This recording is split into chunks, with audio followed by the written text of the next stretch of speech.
কালী পুজোর দিন সকাল সকাল আমরা বেরিয়ে পড়েছিলাম আমাদের গ্রামের বাড়ি যাওয়ার উদ্দেশ্যে।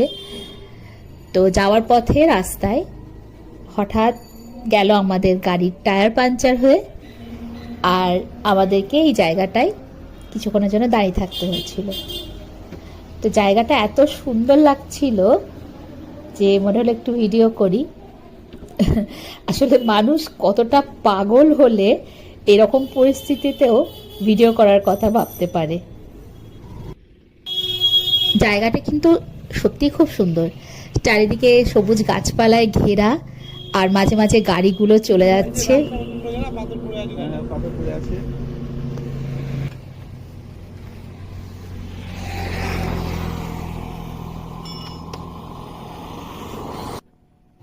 কিছুক্ষণের মধ্যে অবশ্য আমাদের গাড়ি আবার ঠিক হয়ে গেল,